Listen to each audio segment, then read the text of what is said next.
কেমন নবীর উম্মত হইলাম বাবা ভাইরা মা বোনেরা। নবী আমার যেই রাস্তা দিয়া যাইতো উভয় পাশের গাছপালাগুলি মাথা নত করে আমার নবীকে সালাম দিত, আসসালামু আলাইকা ইয়া রাসূলুল্লাহ। শুধু তাই নয় বাবা ভাইরা, যত প্রাণী রয়েছেন, যত পাথর টুকরা রয়েছেন, আমার নবীজির কথা শুনতো কি শুনতো না?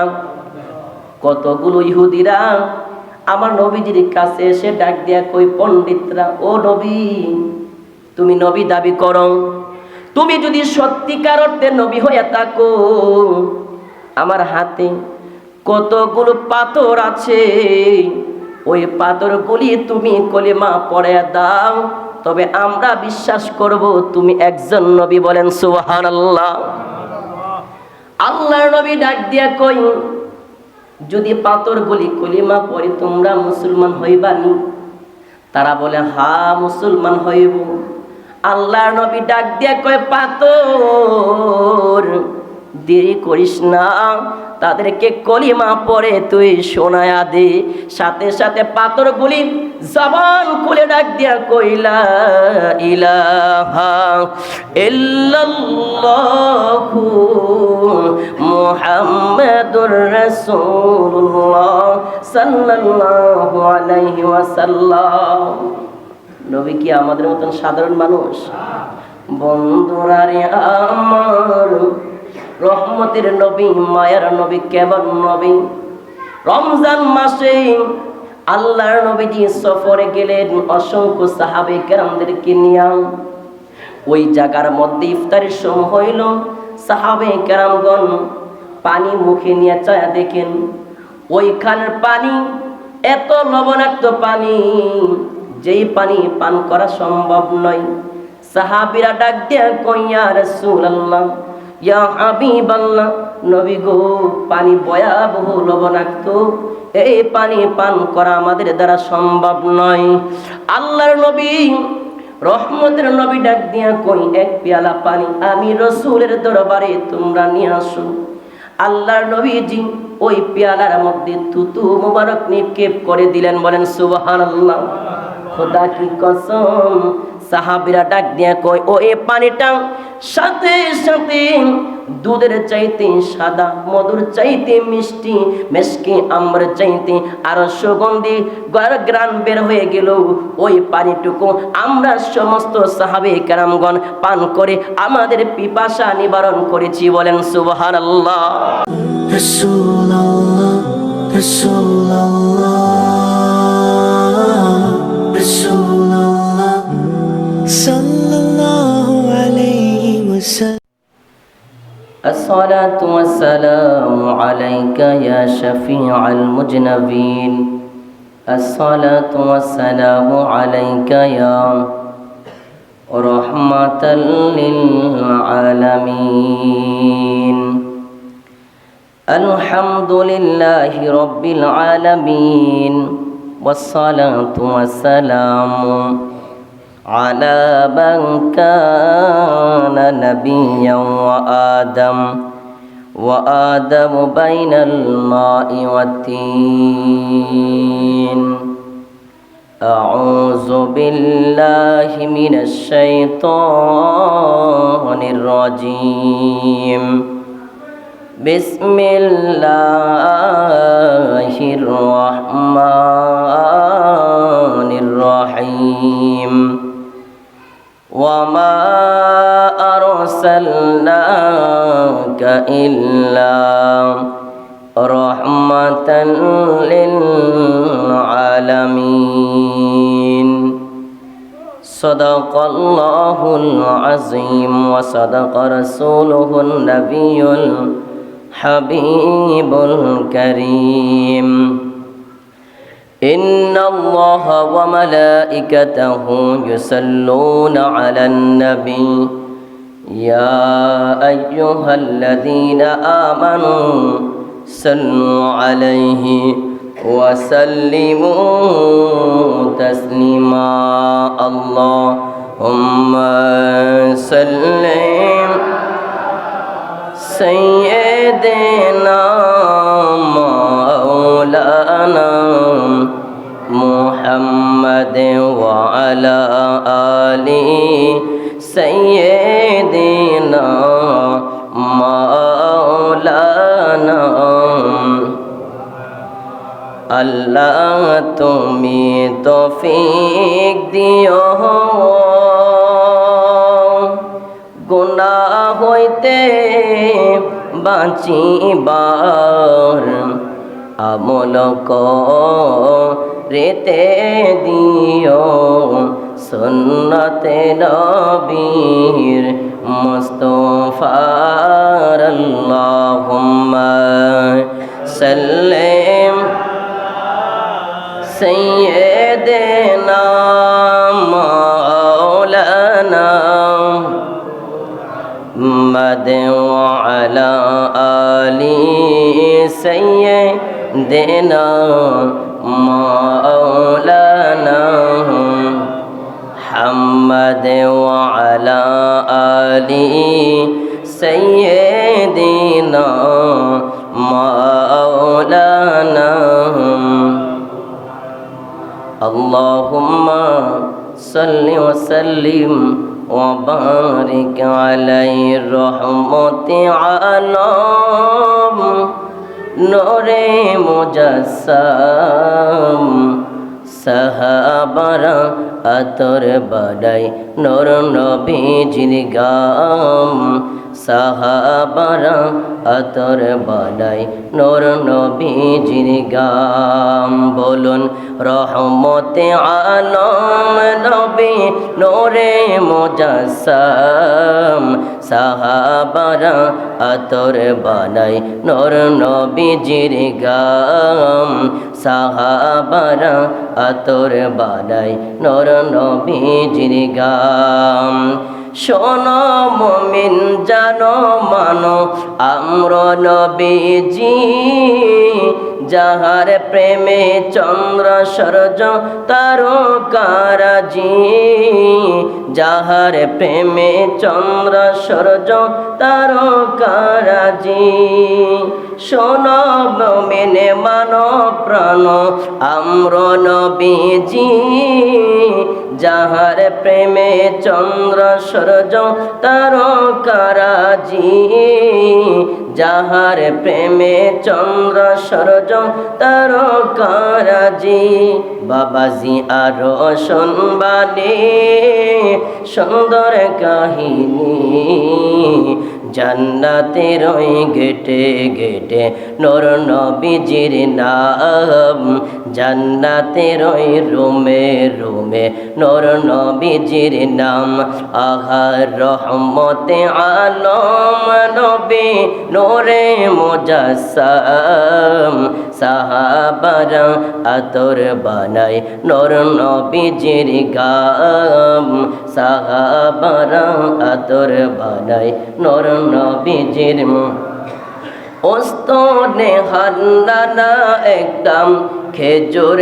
গাছের নাম যাকে দৌড়ে খুতবা দিতেন রাসূল আকরাম যাকে দৌড়ে খুতবা দিতেন রাসূল আকরাম ওস্তনে হান্নানা একটা খেজুর গাছের নাম যাকে দৌড়ে খুতবা দিতেন রাসূল আকরাম যাকে দৌড়ে খুতবা দিতেন রাসূল আকরাম গাছটি নবীর বিরহে কাঁদিতে রহে গাছটি নবীর বিরহে কাঁদিতে রহে হতবাক হইলেন শত সাহাবায়ে কেরাম হতবাক হইলেন শত সাহাবায়ে কেরাম আহায় রহমতে আলম নবী নূরে মুজাসসাম সাহাবারা আতর বানাই নূর নবীজির গাম সাহাবারা আতর বানাই নূর নবীজির গাম আমরা সকলে পড়ি আলহামদুলিল্লাহ। মুআজ্জাজ মুকাররম ঐতিহ্যবাহী নিয়ামতপুর পশ্চিমপাড়া কেন্দ্রীয় জামে মসজিদের সম্মানিত সভাপতি সাহেব, দিগার মুসল্লিনে আজম, হুফাজে আজম, মুরব্বিনে কেরাম এবং দূর দূরান্ত থেকে আলোচনা শুনছেন পর্দানিশীন মা ও বোনেরা, সকলের প্রতি আমার আবারুস সালাম, আসসালামু আলাইকুম ওয়া রাহমাতুল্লাহি ওয়া বারাকাতুহু। মহান রব্বুল আলামিন দরবারে শুকরিয়া আদায় করছি যে আল্লাহ পাক আপনাকে আমাকে প্রতি জুমার নেই এই পবিত্র জামাদিউল আউয়াল চাঁদের তৃতীয় জুমার নামাজ আদায় করার মতন সুবর্ণ সুযোগ দিয়ে এই পবিত্র স্থানে আসার বসার তৌফিক দিয়েছেন। সেই জন্য মহান রবের দরবারে শুকরিয়া আদায় করছি। জবান খুলে পড়ি আলহামদুলিল্লাহ। লক্ষ কোটি দুরূদ ও সালাম প্রেরণ করছি সেই নবীজির কদম মুবারকে, যাকে সৃষ্টি না করলে আল্লাহ রব্বুল আলামিন কুল কায়নাত কোনো কিছু সৃষ্টি করতেন না, যিনি এখন মদিনাতুল মুনাওয়ারা শুয়ে শুয়ে গুনাহগার উম্মতি কইয়া কান্দেন। শুধু তাই নয়, কবরও কাঁদবেন, হাসরে, মিজানে, ফুলসিরাতে, প্রত্যেকটা বিপদের ঘাটে ঘাটে যেই নবীজি উম্মতের মায়ায় কান্দেন, ওই নবীজির কদম মুবারকে অসংখ্য অগণিত দুরূদ সালাম প্রেরণ করছি। আমরা বলি আল্লাহুম্মা আমিন। আমার বাবা ভাইয়েরা, আমরা গত জুমা তাওবাতুন নাসুহা, তাওবার তাৎপর্য নিয়ে আলোচনা করেছি। আল্লাহ পাকের দরবারে সবচাইতে প্রিয় বান্দা হচ্ছে তওবাকারী ব্যক্তি, ঠিক কিনা বলেন? আমাদের থেকে 20 সাল বিদায় নিয়েছেন, ঠিক কিনা বলেন? 20 সালে যত গুনাহ করেছি ক্ষমা চাইবো কার কাছে? যত ভুল করেছি, অন্যায় করেছি, অপরাধ করেছি ক্ষমা চাইবো কার কাছে? ক্ষমা করনেওয়ালা কে? রিজিক দাতার মালিক, হায়াতের মালিক, ধন সম্পদের মালিক, এভরিথিং, সব কিছুর মালিক হচ্ছে আমাদের আল্লাহ, ঠিক কিনা বলেন? কিন্তু দুঃখজনক 2020 সালকে বিদায় করেছি 21 সালের আজকে প্রথম দিন, ঠিক কিনা বলেন? 31st নাইট হিসাবে মুসলিম জাতিরা যেইভাবে 20 সালকে বিদায় করে 21 সালের প্রথম রাত্রি 31st নাইট হিসাবে যেইভাবে অশ্লীলতা উদযাপনা করে, সেটা ইসলাম কখনো গ্রহণ করে না, ঠিক কিনা বলেন? 31st নাইট হিসাবে রাত্রে অসংখ্য হারাম গান বাজনা, নাচানাচি, ফাল্লাফাল্লি, দফাদফি করে। আসলে কি 31st নাইট হিসাবে কি আমরা কি নাচ গান করার কথা, না এই রাতে ক্ষমা চাওয়ার কথা? অতীতে আমার একটা বছর চলে গেছে। 2020 সাল কি আপনার জীবন আমার জীবন আর কোনদিন ফিরে আসবে? একটা বছর আমার জীবন থেকে হায়াত কমে গেছে, ঠিক কিনা বলেন?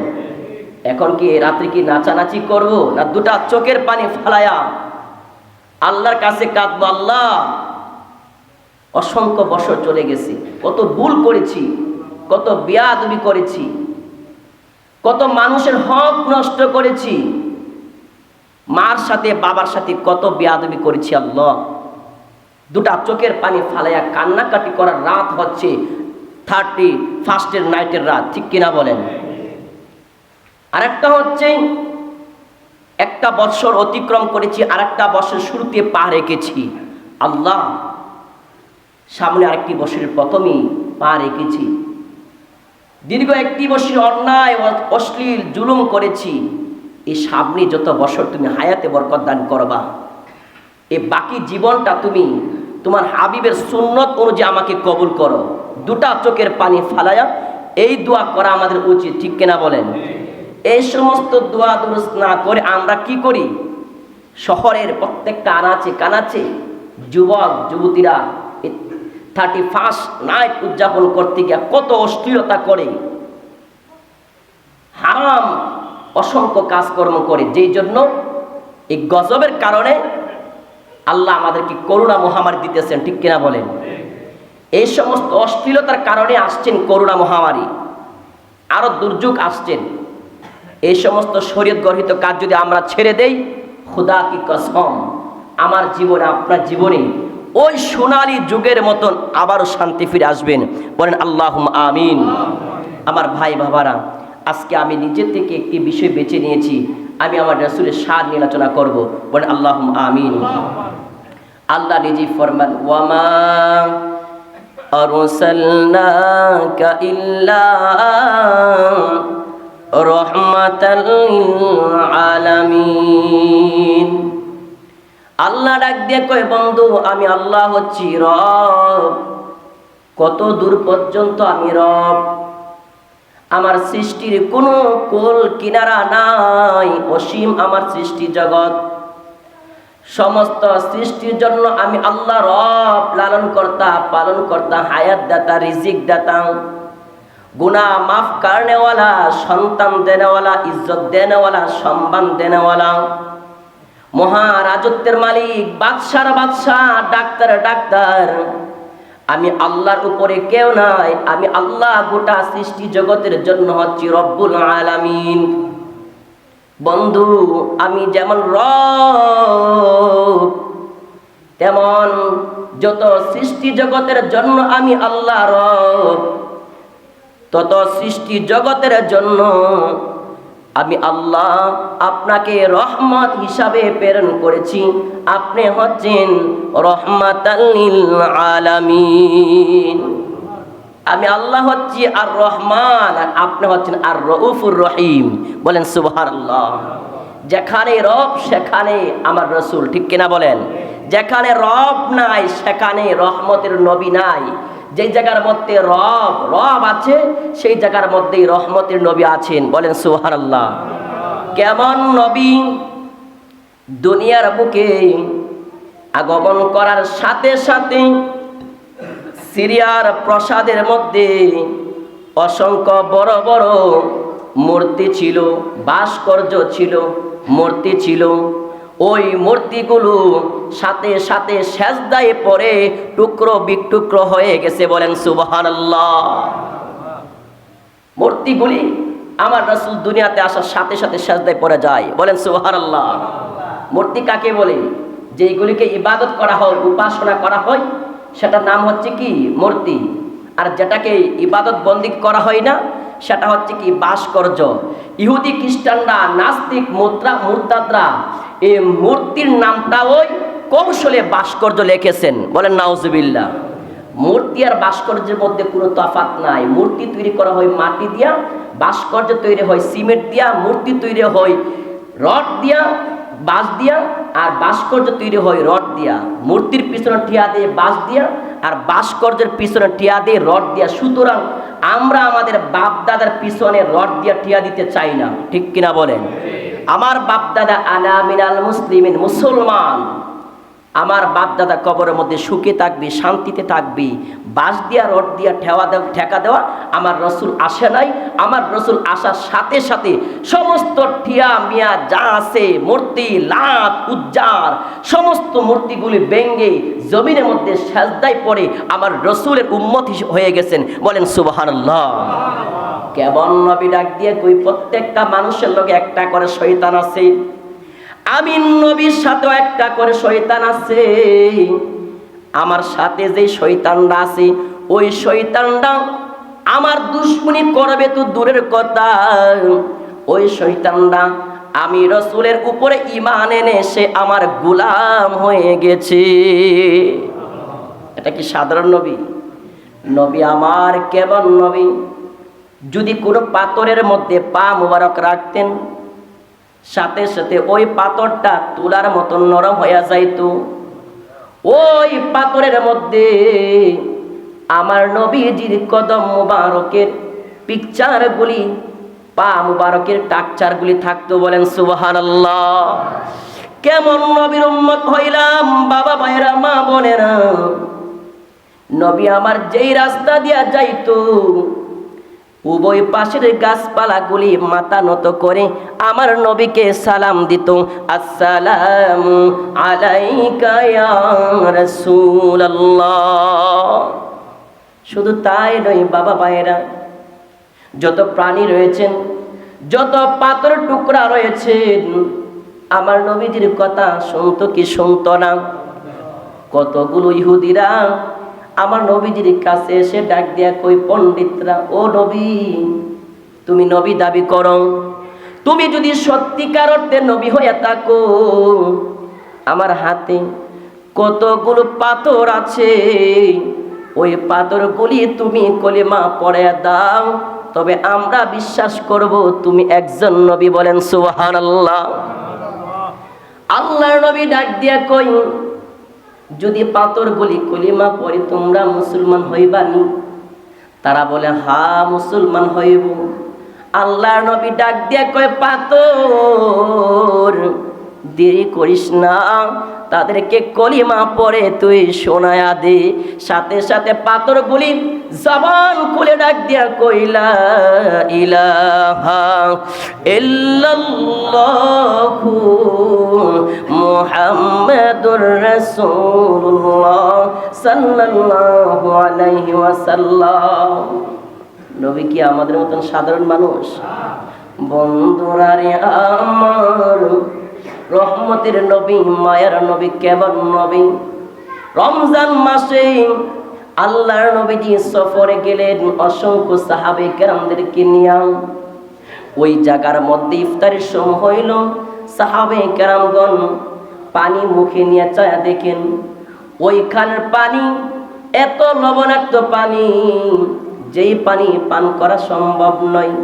সাহাবীরা ডাক দিয়া কই, ইয়া রাসূলুল্লাহ, ইয়া হাবিবাল্লাহ, নবী গো, পানি ভয়াবহ লবণাক্ত, এই পানি পান করা আমাদের দ্বারা সম্ভব নয়। আল্লাহর নবী, রহমতের নবী ডাক দিয়া কই, এক পেয়ালা পানি আমি রাসূলের দরবারে তোমরা নিয়ে আসো। আল্লাহর নবীজি ওই পেয়ালার মধ্যে থুতু মুবারক নিক্ষেপ করে দিলেন। বলেন সুবহানাল্লাহ। খোদা কি কসম, সাহাবীরা ডাক দিয়া কয়, ও এই পানিটা সাথে সাথে দুধের চাইতে সাদা, মধুর চাইতে মিষ্টি, মেশকি আম্র চাইতে আরো সুগন্ধি ঘ্রাণ বের হয়ে গেল। ওই পানিটুকু আমরা সমস্ত সাহাবে কেরামগণ পান করে আমাদের পিপাসা নিবারণ করেছি। বলেন সুবহানাল্লাহ। এ আমার বাবা মায়েরা, রহমতের নবী, গুনাহগার উম্মতের কান্দারি, কেমন রহমতের নবী পাইলাম। সালমান ফার্সির মালিক ছিল এক ইহুদি। সালমান ফার্সি খেজুর বাগানের কাজ করতেন। মালিকের বিশাল বড় খেজুরের বাগান ছিল। সালমান ফার্সি ওই তার মালিক ইহুদিকে ডাক দিয়া কই, তুমি আমাকে মুক্তি করে দাও। ইহুদি ডাক দিয়া কই, তোমাকে মুক্তি করব, আমার একটা শর্ত আছে। সালমান ফার্সি কই, তোমার কি শর্ত? ইহুদি কয়েকটি শর্ত দিল। এক নম্বর শর্ত, তুমি আমাকে 600 দিনার দিতে হবে। সালমান ফার্সিকে মুক্তি দিবে না, কারণ 600 দিনার ওই যুগে বাইর করা সাধারণ কথা নয়। আর 600 দিনেরও যদি ব্যবস্থা করা হয়, কিন্তু 30টি খেজুর গাছ লাগায়া ওই গাছে খেজুর ধরাবে, তারপরে পাকা হবে, ওটা কোনোদিন সালমান ফার্সির দ্বারা সম্ভব নয়। সুতরাং সালমান ফার্সি আজীবন আমি ইহুদির গোলামি খেটে যাইতে হবে। বলেন নাউজুবিল্লাহ। সালমান ফার্সি সুজা চলে গেলেন রহমতের নবী, মায়ার নবীর ডাক দিয়ে কই, ইয়া রাসূলুল্লাহ, ইয়া হাবিবাল্লাহ, নবী গো, আমার মালিক বড় জালিম, অত্যাচার ইহুদি। আমি তার কাছে মুক্তি চাইলাম, সে আমাকে অমুক অমুক শর্ত দিয়েছেন। আল্লাহর নবী ডাক দিয়ে কই, সালমান ফার্সি রে, আমি তোমার ব্যবস্থা করতেছি। আল্লাহর নবীজি 600 দিনারের ব্যবস্থা করলেন। হযরত আলী কাররামাল্লাহু ওয়াজহুকে নিয়া ওই ইহুদির বাড়িতে আল্লাহর রাসূল হাজির হয়ে গেল। বলেন সুবহানাল্লাহ।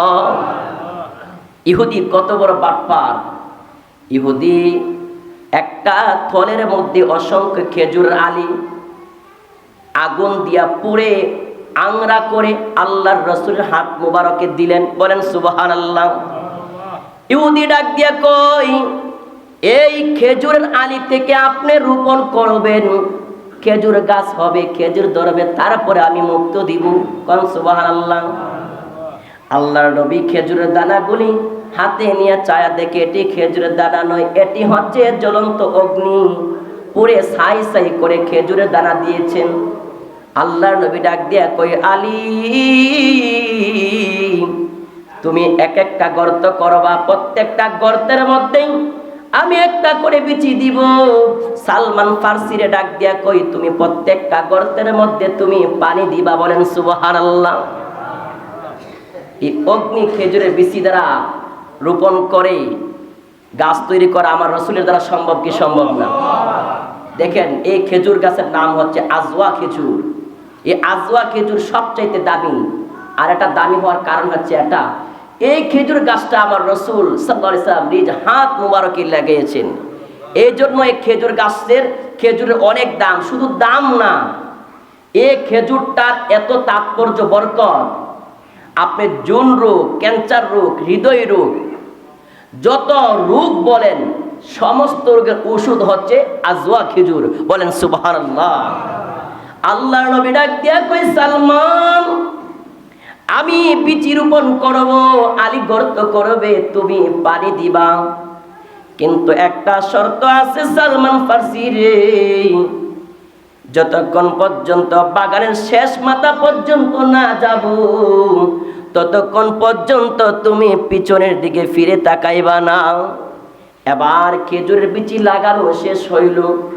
সালমান ফার্সি পিছন দিক দিয়ে তাকায়া দেখে শুধু খেজুরের গাছ নয়, এত সুন্দর খেজুরের গাছ হয়েছে এবং খেজুর গাছের মধ্যে খেজুর ধরে পরিপূর্ণ হয়েছে। প্রত্যেকটা খেজুর ধরে পেকে কালো কালো রং ধারণ করেছে। বলেন সুবহানাল্লাহ। আল্লাহর রাসূলের কত হাত মুবারকের বরকত, ঠিক কিনা বলেন? ওই খেজুরটার অনেক দাম। ওই খেজুরটা আল্লাহর রাসূল ফরমান, কেউ যদি সকালবেলা 3টা 5টা 7টা খেজুর খায়, ওই ব্যক্তিকে আল্লাহ তাআলা বিভিন্ন বিপদ আপদ থেকে, রোগ বিমার থেকে আল্লাহ তাআলা মুক্ত রাখবেন। বলেন আমিন। আল্লাহ যেন আমাদের সকলকে যেন খেজুর যেন খাইতে পারি। খেজুর খাওয়া আমার রাসূলের সুন্নাত, ও বেজুর খেজুর। বলেন সুবহানাল্লাহ। দেখেন রহমতের নবী কেমন নবী। আবু হুরায়রা ডাক দিয়ে কই, প্রায় সময় পেটে খিদার জ্বালায় পেটের মধ্যে পাথর বেঁধে থাকতাম। শুধু আমি নই, অসংখ্য সাহাবে কেরামগণ পেটের খিদার কারণে পেটের মধ্যে পাথর বেঁধে জমিনের মধ্যে শুয়ে থাকতেন। সাহাবে কেরামের মধ্যে অসংখ্য সাহাবে কেরাম রয়েছেন, দুনিয়ার কোনো জিনিসের প্রতি তাদের নজর নাই, লোভ নাই, লালসা নাই। অসংখ্য সাহাবে কেরাম রয়েছেন, বিশেষ করে যাদেরকে বলা হয় আসহাবে সুফা, যাদেরকে বলা হয় 70 জন যে সাহাবী আমার রাসূলের প্রেমে তারা সদা সর্বদা বিভোর ছিল। ওই 70 জন সাহাবী সর্বদা আমার রাসূলের চেহারা মুবারকের দিকে তাকায়া থাকতো আর আমার রাসূলের জবান মুবারকের বাণী শুনতো। আমার নবীর চেহারা মুবারকের দিকে তাকাইলে, জবান মুবারকের বাণী শুনলে সাহাবে কেরামের পেটের খিদা নিবারণ হইয়া যাইত। তারা কত মহব্বত করতেন। আল্লাহর নবীর সাহাবী আবু হুরায়রা ডাক দিয়া কয়েকদিন, আমার এমন পেটে খিদা লেগেছে, আমি রাস্তায় বসে গেলাম পেটে খিদার কারণে। আমি দেখলাম আবু বকর আমার দিকে আসতেছে। আমি আবু বকরকে উদ্দেশ্য করে বললাম যে, আবু বকর, একটা কোরআন আয়াত, ওই কোরআনের আয়াতের মর্ম অর্থটা তুমি আমাকে বলে যাও। এর উদ্দেশ্য হচ্ছে আবু বকর আমার দিকে তাকাবে, আমার উদ্দেশ্যটা বুঝতে পারবে। আমি অত্যন্ত অনাহার, আমার পেটের খিদার জ্বালে রাস্তায় বসে গেছি। আবু বকর এই জিনিসটা বুঝতে পেরে আমাকে সাথে নিয়ে যাবে, আমাকে খাবারের ব্যবস্থা করবে। আমি আবু বকরকে বললাম, আবু বকর, এই কালামের মর্ম কথা তুমি আমাকে বলে যাও। কিন্তু আবু বকর আমার দিকে ফিরাও তাকাইল না। আমি দেখলাম পিছনে পিছনে উমর আসতেছেন। আমি উমরকে উদ্দেশ্য করে একই কথা বললাম। উমরও আমার দিকে তাকাই না, উমর সোজা চলে গেলেন। অল্প কিছুক্ষণ পরে রহমতের নবী, গুনাহগার উম্মতের কান্ডারি আমার কাছে হাজির। অনেক দূর থেকে আল্লাহর নবীজি আমি আবু হুরায়রাকে দেখে একটা মুস্কি হাসি দিয়া ডাক দিয়া কই, আবু হুরায়রা, আবু হুরায়রা রে, আমি বুঝছি নবী তোমার অনেক কষ্ট হচ্ছে, তুমি আমার সাথে আমার বাড়িতে চলো। বলেন সুবহানাল্লাহ। আল্লাহর নবী আবু হুরায়রাকে নিয়ে আল্লাহর নবীজির হুজরা মুবারকে চলে গেলেন। আবু হুরায়রা রাদিয়াল্লাহু তাআলা আনহু বসলেন। আল্লাহর নবীজি মেন হুজরা কামরার মধ্যে চলে গেলেন। ওই হুজরা মুবারকের মধ্যে আল্লাহর নবীজি এক পেয়ালা দুধ পাইলেন। আল্লাহর নবীজি জিজ্ঞেস করলেন, দুধ কোথায় থেকে আসলো? হুজরা মুবারক থেকে আওয়াজ আসলো, আল্লাহর নবী গো, আপনাকে এক ব্যক্তি হাদিয়া দিয়ে গেছেন। আল্লাহর নবীজি আবু হুরায়রাকে ডাক দিয়া কয়, আবু হুরায়রা, তুমি সমস্ত সাহাবে কেরামগণকে ডাক দাও, সকলের খাবারের ব্যবস্থা হয়ে গেছে। বলেন সুবহানাল্লাহ। আবু হুরায়রা ভাবতেছেন, এক পেয়ালা দুধ, এই দুধ সর্বোচ্চ 2 থেকে 3 জন লোক খাইতে পারবে। আর সবচাইতে খিদা হচ্ছে আমাকে রাসূল সাথে নিয়ে আসছেন, এই দুধ খাওয়ার সবচাইতে অধিকার হচ্ছে আবু হুরায়রা। ঠিক কিনা বলেন? আল্লাহর নবী ডাক দিয়া কয়, আবু হুরায়রা, সমস্ত সাহাবে কেরামদেরকে তুমি খবর দাও, মসজিদে নববীর মধ্যে যারা আছে। আবু হুরায়রা ভাবলেন, হাই রে, একটু দুধ, এই দুধটা সকলকে পান করানো হবে। তারপর আমাকে বলা হয়েছে খবর দেওয়ার জন্য, আমাকে দিয়েই দুধটুকু মান বন্টন করা হবে। সুতরাং সকলকে দেওয়ার পরে আমার ভাগ্যে নাও থাকতে পারে, কারণ 2 থেকে 3 জনের দুধ 70 জন 80 জন লোক খাবে, আর নাও পাওয়া যাইতে পারে। ঠিক কিনা বলেন? আবু হুরায়রা মনে মনে চিন্তা করতে লাগলেন, কিন্তু চিন্তা করা যাবে না, আল্লাহর রাসূলের হুকুম যদি না মানি আমার ঈমানও যাইব, আমলও যাইব। সমস্ত সাহাবে কেরামদেরকে খবর দিলেন। সমস্ত সাহাবে কেরামগণ এসে যার যার নিজ আসনের মধ্যে বসলেন। আল্লাহর নবী ডাক দিয়ে কয়, আবু হুরায়রা, সকলকে একটা পেয়ালার মধ্যে একান্তিকা দুধ নিয়ে আনিয়া সকলকে তুমি দুধ পান করাও। বলেন সুবহানাল্লাহ। এ আমার বাবা মায়েরা, রহমতের নবীর গোলামি ছাড়া আল্লাহ পাওয়া যাবে না। আবু হুরায়রা প্রত্যেককে একটা এক্সট্রা পেয়ালার মধ্যে দুধ নিয়া সমস্ত সাহাবে কেরামগণকে খাওয়াইলেন। খাওয়ানোর পরেও অসংখ্য পরিপূর্ণ দুধটুকু রয়ে গেলেন। বলেন সুবহানাল্লাহ। আল্লাহর নবী ডাক দিয়া কই, আবু হুরায়রা, এবার তুমি এবং আমি বাকি আছি, এবার তুমি তোমার মন মতো একান্তিকা দুধ পান করো। আবু হুরায়রা দুধ পান করলেন। আল্লাহর নবীজি ফরমান, তুমি আবারও দুধ খাও। বলেন সুবহানাল্লাহ। তিনি আবার খাইলেন। আল্লাহর নবীজি ফরমান, তুমি আরো খাও। বলেন সুবহানাল্লাহ। আল্লাহর নবীজি জানেনি, আবু হুরায়রার মনের খবর জানেনি, 3 বার বলছে যে তুমি আরো খাও। আবু হুরায়রা রাদিয়াল্লাহু আনহু 3 বার খাইলেন। খাইতে খাইতে আর জাগা নাই। আবু হুরায়রা ডাক দিয়া কই, ইয়া রাসূলুল্লাহ, নবী গো, আল্লাহর কসম, যে আল্লাহ আপনাকে সত্য নবী হিসাবে প্রেরণ করেছে, নবী, ওই আল্লাহর সম্মানের কসম, আর এক ফোঁটাও আমি খাইতে পারবো না, বাকিটুকু আপনি আমাকে মাফ করেন। বলেন সুবহানাল্লাহ। বাকি দুটুকু আল্লাহ রাসূল নিজেই পান করলেন। বলেন সুবহানাল্লাহ। কেন? এই 1, 2 থেকে 3 জনের দুধ অসংখ্য সাহাবী কেরামগণ খেয়েছেন। সেই বরকতটা হচ্ছে আমার রাসূলের নুরানি হাত মুবারকের বরকত। ঠিক কিনা বলেন? সেই বরকতের নবী, রহমতের নবী আমার আপনার কবরে আমার জন্য আপনার জন্য কাঁদে কি কাঁদে না? হাসরেও কাঁদবেন, মিজানও কাঁদবেন, ফুলসিরাতেও কাঁদবেন। হাসর ময়দানের কান্নার আওয়াজে হাসর ময়দান থরথর করে কাঁদবে। ঠিক কিনা বলেন? সমস্ত উম্মত দৌড়ে চলে যাবে আদম নবীর কাছে। আদম নবী বলবে, আমি পারবো না। যাও নূহ নবীর কাছে। নূহ নবী বলবে, আমি পারবো না। তুমি যাও মুসা নবীর কাছে। মুসা নবী বলবে, আমি পারবো না। যাও ঈসা নবীর কাছে। ঈসা নবী বলবে, আমি পারবো না। ওইখানে গিয়ে দেখো রহমতের নবী গুনাহগার উম্মতের কান্ডারি উম্মতি কইয়া কান্দে। ওই নবীজির কাছে যাও, সেই নবীজি তোমাদের জন্য সুপারিশ করতে পারবে, এছাড়া কেউ পারবে না। বলেন সুবহানাল্লাহ। আল্লাহর রাসূল বলবে, তোমরা কান্নাকাটি করতেছে কেন? আমি তোমাদের জন্যই তো প্রস্তুত রয়েছি। হাদিসের মধ্যে রয়েছেন, হাসরের ময়দানে আল্লাহর নবীজি বাচ্চাওয়ালা মুরুগের মতন পাগল হইয়া যাইব। বলেন সুবহানাল্লাহ। একটা দূর মারবে হাসরের ময়দানে, আরেকটা দূর দিবে ফুলসিরাতের গেটের মধ্যে, আরেকটা দূর দিবে জাহান্নামের গেটের মধ্যে। পাগল পারা হয়ে যাইব বাচ্চাওয়ালা মুরগির মতন। হার হা ইয়া নাফসি ইয়া হাবলি ইয়া উম্মতি বলে কাঁদবে। আল্লাহরে বলবো, আল্লাহ আমার উম্মতের কি উপায়, আমার উম্মতের কি উপায়।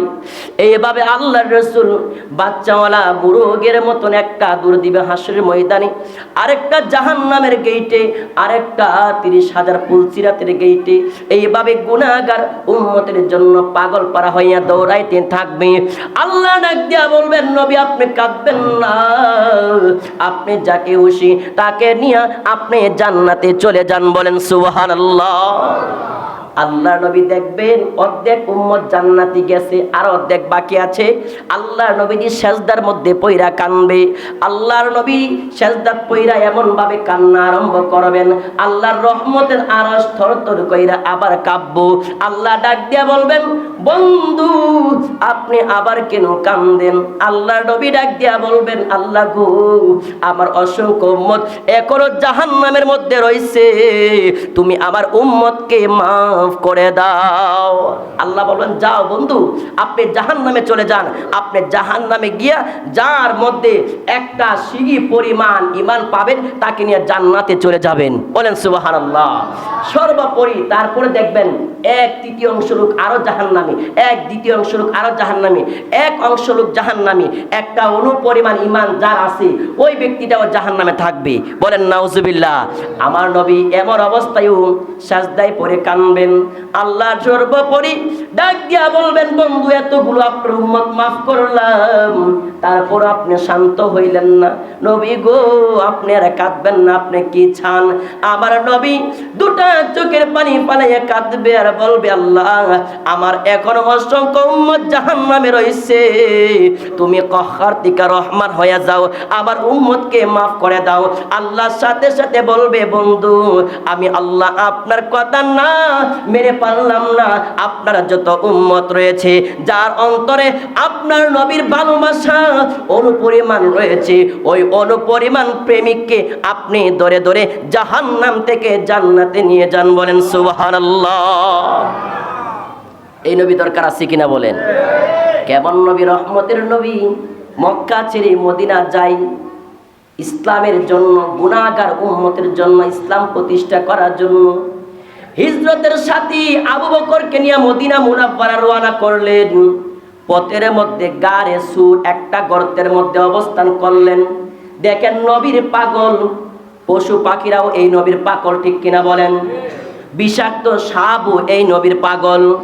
গর্তের মধ্যে গারে সুরের মধ্যে আবু বকর এবং আল্লাহর নবীজি অবস্থান করলেন। আল্লাহর নবীজি যখন এই গর্তের মধ্যে প্রবেশ করলেন, সাথে সাথে কুদরতিভাবে ওই গর্তের মুখটা বন্ধ হয়ে যায়। কোথায় থেকে যেন কবুতর এসে বাসা বেঁধে ডিম পেড়ে দেয়, কোথায় থেকে যেন মাকড়সা এসে বাসা বেঁধে দেয়, কোথায় থেকে জানি গাছপালা এসে ওই জায়গাটার মুখটা জঙ্গলে পরিপূর্ণ করে দেয়। বলেন সুবহানাল্লাহ। শুধু তাই নয়, যখন গর্তের মধ্যে আল্লাহর রাসূল আবু বকর রাদিয়াল্লাহু তাআলা আনহুর কুল মুবারকের মধ্যে নিদ্রায় গেলেন, ঘুমিয়ে পড়লেন। আবু বকর নিজের পাগড়ি মুবারকটা ছিঁড়ে টুকরো টুকরো করে এই গর্তের চতুর্দিক দিয়া অসংখ্য গর্ত রয়েছেন, সাপের গাতা রয়েছেন, ওই গর্তের মধ্যে নিজের পাগড়ি মুবারকের টুকরা দিয়া বন্ধ করলেন। নিজের জামা মুবারকের কাপড় টুকরো টুকরো করে গর্তগুলো বন্ধ করলেন। তারপরেও একটা গর্ত ছিল, ওই গর্তটা বন্ধ করার মতন কোনো কাপড় ছিল না। ওই গর্তের মধ্যে নিজের পায়ের বৃদ্ধাঙ্গুল দিয়া চাপা দিয়া ধরে রাখলেন। আল্লাহর কি কুদরত! শত শত বছর আগে, 500 বছর আগে একটা সাপ আমার নবীর প্রেমে পাগল হইয়া এলহামের মধ্যে জানতে পারলেন আল্লাহর নবীজি বেদিনের কাফেরের অত্যাচারে মক্কা ছেড়ে মদিনা হিজরত করার সময় এই গর্তের মধ্যে অবস্থান করবেন। সেই জন্য ওই সাপটা এই গর্তের চতুর্দিক দিয়া গর্ত করে রেখেছেন, যেই দিক দিয়ে আল্লাহর নবীজি আসবেন, আল্লাহর নবীজিকে দেখার জন্য ওই সাপটা চতুর্দিক দিয়া গর্ত করে রেখেছে। বলেন সুবহানাল্লাহ। আবু বকর পা দিয়ে একটা গর্ত হাঁটে রাখছেন। সাপটা চিন্তা করতে লাগলো, 100 বছরের সাধনা, আজকে থেকে 500 বছর আগে গর্তের মধ্যে আমি অবস্থান করতেছি, একটাই উদ্দেশ্য রহমতের নবীকে দেখার জন্য। যেই নবীকে একবার কেউ যদি দেখে তার জন্য জাহান্নাম চিরতরে হারাম, ঠিক কিনা বলেন? ওই নবীজির প্রেমে পাগল হইয়া সাপটা আবু বকরের পায়ের মধ্যে মাথা দিয়া গসা দিচ্ছেন পাটা সরানোর জন্য। পা সরাই না, সর্বোপরি সাপটা রাগান্বিত হইয়া ওই পার মধ্যে দংশন করলেন। সাথে সাথে আবু বকর রাদিয়াল্লাহু তাআলা আনহুর সমস্ত শরীর মুবারক বিষে ভরে গেলেন। বলেন সুবহানাল্লাহ। এমন বিষ মানুষ বাঁচার কোনো উপায় নাই। সাথে সাথে আবু বকর দুটা চোখের পানি রাখতে পারে নাই। দুটা চোখের পানি আল্লাহর নবীজির নুরানি চেহারা মুবারকের মধ্যে পড়ে গেল। সঙ্গে সঙ্গে আল্লাহর নবীজির নিদ্রা ভেঙে গেল। আল্লাহর নবী ডাক দিয়া কই, আবু বকর তোমার কি হয়েছে, তুমি কান্দো কেন? আবু বকর ডাক দিয়া কই, ইয়া রাসূলুল্লাহ, ইয়া হাবিবাল্লাহ, নবী গো, আমার পার মধ্যে সাপ দংশন করেছেন। আল্লাহর নবী ডাক দিয়া কই, আবু বকর দেখি দেখি তোমার কোন পার মধ্যে সাপ কামড় দিয়েছেন। আল্লাহর নবীজির নুরানি থুতু মুবারক ওই পার মধ্যে লাগাইয়া দিলেন। সাথে সাথে সমস্ত শরীর বিষ মুক্ত হয়ে আগের চাইতে রোগে শিফা হয়ে গেলেন। বলেন সুবহানাল্লাহ। শুধু তাই নয়, সাপটা বের হয়ে আমার রাসূলকে সালাম দেন, আসসালামু আলাইকুম ইয়া রাসূলুল্লাহ। নবী গো, আমি শুনেছি 500 বছর আগে আপনি গুহার মধ্যে অবস্থান করবেন। ও নবী, আপনার প্রেমে আমি পাগল। আমি ইচ্ছা কইরা আপনার সাহাবীকে আমি দংশন করি নাই। আমার মন পাগল হয়ে গেছে আপনার জন্য, এই জন্য আমি দংশন করেছি। আপনি আমাকে ক্ষমা করে দেন। আপনি যদি আমাকে ক্ষমা না করেন, আল্লাহর জাহান্নাম বড় কঠিন আযাব, ওই আযাবের মধ্যে আমার থাকতে হবে। ও নবী, আপনাকে দেখেছি, আমার কলিজা শান্তি হয়েছে। আপনি আপনার উপরে আমি কলিমা পড়ে মুসলমান হয়ে গেলাম। বলেন সুবহানাল্লাহ। সাপটাও কি আমার রসুলকে চিনে? চিনে কি চিনে না? ভাই বন্ধুরা, জঙ্গলার হরিণও আমার রসুলকে চিনে। চিনে কি চিনে না? মরুভূমির মধ্যে এক বেদুন একটা হরিণীকে আটকায় রাখছেন গাছের সাথে। আল্লাহর নবীজি হেঁটে যাচ্ছেন, হরিণীর জবান আল্লাহ খুলে দিলেন। হরিণ ডাক দিয়ে কই, ইয়া রাসূলুল্লাহ, আমার দুইটা বাচ্চা জঙ্গলের মধ্যে হাউ মাউ করে কাঁদতেছে। তারপরে আবার আমার বুকের মধ্যে দুধ ভর্তি, আমার খুব কষ্ট হচ্ছে গো নবী, আপনি আমাকে ছেড়ে দেন। আল্লাহ রাসূল ফরমান, আমি যদি তোমাকে ছেড়ে দেই তুমি ফিরে আসবা কিনা? হরিণ ডাক দেখো, ইয়া রাসূলুল্লাহ, আমি চলে আসবো, আপনি আমাকে ছেড়ে দেন। আল্লাহ রাসূল হরিণকে ছেড়ে দিলেন। হরিণ দৌড়ে তার বাচ্চাদের কাছে গেলেন। দেরি করে তুমি আসলা, আমাদের পেটে খিদার মানছে না, তুমি এতক্ষণ কোথায় ছিলা? মা ডাক দিয়া কই, সন্তান আর দেরি করিস না, যদি দুধ খাইতে চাস তাড়াতাড়ি করে দুধ খা। এমন একজন নবীর দ্বারা করাইয়া দিয়াইলাম, জিম্মা করে দিয়ে আসলাম, যেই নবীর সাথে বেয়াদবি করলে জাহান্নাম নিশ্চিত হয়ে যাবে। ওই নবীজিকে আমি জিম্মায় রেখে আসলাম, জলদি করে আমার দুধ পান করলে তোরা কর। বাচ্চা ডাক দিয়ে কই, মা গো, তুমি কাকে রেখে আসছো? মা ডাক দিয়া কই, রহমতের নবীকে রেখে আসছি। ছোট ছোট বাচ্চারা মায়ের বাসায় ওই হরিণকে বলতেছেন, মা গো, তোমার দুধ পান করব না, তোমার দুধ পান করব না, যদি জীবনে দুধ না খায়া মারাও যায় তোমার দুধ পান করব না। ও মা, যেই নবীজির কারণে জাহান্নামের আগুন হারাম হইয়া যাইব, ওই নবীজিরে তুমি দারোয়ান কাছে দাঁড়া করে দিয়ে আসলা, তোমার দুধ পান করব না। চলো চলো জলদি করে আমার নবীজির কাছে যাই, ওই রাহাল থেকে আমার রসুলকে মুক্তি দান করি। বলেন সুবহানাল্লাহ। ওই দিক দিয়া রাহাল আমার নবীকে দমক দিচ্ছেন। নবী বলছেন, রাহাল তুমি রাগারাগি কইরো না, তোমার হরিণী চলে আসবে। রাহাল ডাক দিয়ে কই, এটা কোন ধরনের বুকামি কথা? মানুষের কথা কি আবার হয়ে ফিরে আসবে? এই কথা আজব কথা। আমার রসুলকে সে দমক দিচ্ছে, আল্লাহর কুদরত দেখতে পাচ্ছেন আল্লাহর রসুল একটা হরিণের সাথে আরো দুইটা বাচ্চা লাফাইতে লাফাইতে আসতেছেন। বলেন সুবহানাল্লাহ। আল্লাহ রসুল ডাক দিয়ে তোমার হরিণ চলে আসছে। বলেন সুবহানাল্লাহ। দুটা হরিণের বাচ্চা সহ মা এসে আমার রসুলের কদম মুবারকের মধ্যে পড়ে আমার রসুলকে সালাম করা আরম্ভ করলেন। বলেন সুবহানাল্লাহ। রাখাল খুশি হইয়া আমার রসুলকে বললেন, আমার ভুল হয়েছে, আপনাকে ক্ষমা করে দেন। আমার রাসূল বললেন, তুমি হরিণটুকু আমার কাছে বিক্রি করে দাও। ওই রাহাল ডাক দিয়া কই, আমি আপনার কাছে হরিণ বিক্রি করব না। যেই নবীজির কথা শুনে হরিণ সে তার বাচ্চা সহ ফিরে আসতে পারে, ওই নবীজিকে আমি হরিণ আমি বিক্রি করব না। নবী গো, এই হরিণগুলো আমি আপনাকে হাদিয়া দিয়েছি, আর আপনি আমাকে কলিমা পড়ে আমাকে মুসলমান বানিয়ে দেন। বলেন লা ইলাহা ইল্লাল্লাহু মুহাম্মাদুর রাসূলুল্লাহ সাল্লাল্লাহু আলাইহি ওয়াসাল্লাম। এই নবীর প্রেমে আমরা পাগল হওয়া দরকার আছে কিনা বলেন? আজকে তো অসংখ্য নবীর প্রেমিক আছে কি আছে না? আরেকটা নবীর দুশমন আশেকে রাসূল দাবি করত, দুনিয়া থেকে বিদায় নিয়ে বাংলাদেশটা মুক্তি করছে, ওই যে দেওয়ানবাগী। আপনাদের নলেজে আছে কি আছে না? কুখ্যাত বেঈমান, ঠিক কিনা বলেন? সেও রাসূলের আশেকে রাসূল দাবি করত। সে কত বড় বেঈমান, তার কবরের মধ্যে বাস্তবে আযাব হচ্ছে। বলেন সুবহানাল্লাহ। বাস্তবে আযাব হচ্ছে, লোহার বাড়ি এবং হাউ মাউ করে আওয়াজ হচ্ছে। বলেন আলহামদুলিল্লাহ।